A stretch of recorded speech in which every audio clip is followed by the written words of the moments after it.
यूनान की सरजमीन ते इस तरह के भी लैजेंड परदेसी पाए जाते हैं कि ਜਿਹੜੇ ਆਪਣੇ ਦੂਸਰੇ ਪਰਦੇਸੀ ਵੀਰਾਂ ਨੂੰ ਖੱਬੀ ਵਹਾ ਕੇ ਤੇ ਸੱਜੀ ਐਜ ਦੀ ਮਾਰਦੇ ਨੇ ਕਿ ਹੋਸ਼ ਵੀ ਨਾ ਆਏ।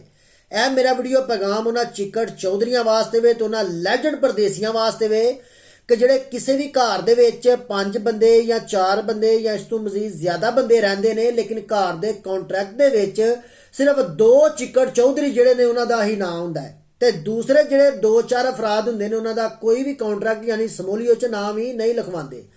मेरे दोस्तों, आने वाले दिनों के हुकूमत यूनान ने डिपोर्टेशन के हवाले नाल बड़े मजीद सख्त कवानीन जिहड़े मुतारफ करवा दिते ने। इस वजह तो तुसी जिस घर दे विच रहिंदे हो ना, जिन्हां चिक्कड़ चौधरियां दे नाल तुसी रह रहे हो, जिन्हां तुसी मैस भी बराबर दी दे रहे हो, किराया भी बराबर दा देंदे हो, बिजली पानी दा बिल भी बराबर दा देंदे हो, लेकिन घर दे कॉन्ट्रैक्ट दे विच तुहाडा नां लिखवाना ज़हमत नहीं गवारा करदे। माजरत नाल मेरी गल हो सकता कई चिक्कड़ चौधरी बुरी लगे, लेकिन मैं यूनान में अपना दूसरा घर समझ के हमेशा गल करना। पाकिस्तान अगर पहला घर है तो यूनान में हमेशा मैं अपना दूसरा घर समझना इंशाअल्लाह ताला। और इस वास्ते इस तरह के जोड़े बंदे ने यूनान के अंदर जोड़े सिर्फ बदनामी और बेशर्मी का सबब बन चुके हैं, इन्हों के खिलाफ हमेशा आवाज़ उठाने उठांदे रहना इंशाअल्लाह ताला।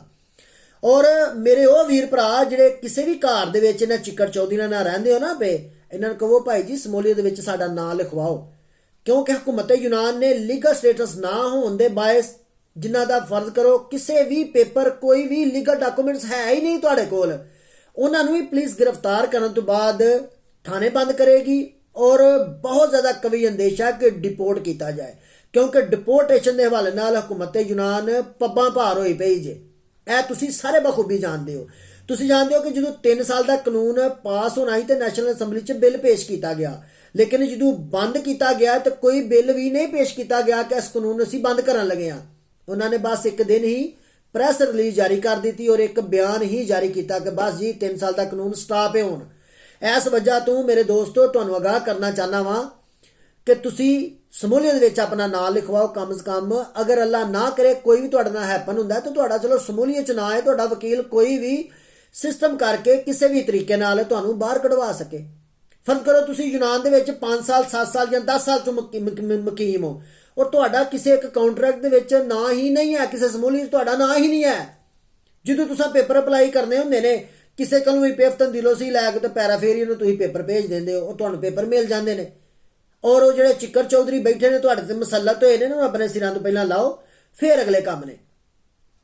और यह बहुत ज़्यादा पुरजोर अपील उन्होंने चिक्कड़ चौधरी अगे भी मेरी कि खुदा दा खौफ करो, खुदा दा खौफ करो। अकलमंद और दना लोग कहते हैं कि उस बंदे तो डरो कि जिन्हों तुसी गिरबान तो फड़ो, जिहदे कोल तुसी हक खा लो ओहदा, जिन्हों तुसी चपेड़ा 2 मार लो, जिन्हों तुसी गालां कढ लवो, लेकिन ओहदे कोल इन्नी कुवत ना है कि तुहाडे कोलों बदला लै सके।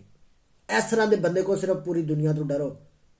ਇਹ ਉਹੀ ਬੰਦੇ ਨੇ ਜਿਹੜੇ ਮਜ਼ਦੂਰੀ ਕਰਕੇ ਤੁਹਾਨੂੰ ਮੈਸ ਵੀ ਬਰਾਬਰ ਦੀ ਦੇਣ, ਕਿਰਾਇਆ ਵੀ ਬਰਾਬਰ ਦਾ ਦੇਣ, ਬਿਜਲੀ ਪਾਣੀ ਦਾ ਬਿੱਲ ਵੀ ਬਰਾਬਰ ਦਾ ਦੇਣ, ਲੇਕਿਨ ਐਂਡ ਆਫ ਦਾ ਡੇ ਕਿਸੇ ਜਗ੍ਹਾ ਤੇ ਕੰਟਰੈਕਟ ਦੇ ਵਿੱਚ ਉਹਨਾਂ ਦਾ ਨਾਂ ਹੀ ਨਾ ਹੋਏ ਵਿਚਾਰਿਆਂ ਦਾ। ਇਹ ਜ਼ੁਲਮ ਨਹੀਂ? ਇਹਨੂੰ ਜ਼ੁਲਮ ਆਂਦੇ ਨੇ। ਹੋਰ ਜ਼ੁਲਮ ਕਿਹੜਾ ਹੈ? ਫਿਰ ਅਪੀਲ चिक्कड़ चौधरीਆਂ ਸਾਰੇ ਅੱਗੇ ਕਿ ਇਹਨਾਂ ਦਾ ਵਿੱਚ ਨਾਲ ਆਓ, ਕਿਉਂਕਿ ਪੁਲਿਸ ਬੱਸਾਂ ਦੇ ਵਿੱਚ ਮੈਟਰੋ ਦੇ ਵਿੱਚ ਚੈਕਿੰਗ ਮਜ਼ੀਦ ਸਖਤ ਕਰੀ ਜਾ ਰਹੀ ਹੈ। कम से कम जिन्हों को कोई भी पेपर कोई भी स्टेटस नहीं है उन्होंने को कम से कम घर का कॉन्ट्रैक्ट के ना ही होए। और दोस्तों तुसी भी इस बात को समझो जिहड़े इन्हां चिक्कड़ चौधरीਆਂ को रहिंदे हो ना, इन्हों कहो कि तुहाडा समूलीयत ना ही लिखवा देन। बाकी दुआवां याद रखियो। तुहाडी मुहब्बत का बहुत ज़्यादा मशकूर हाँ। जज़ाकल्लाह खैर।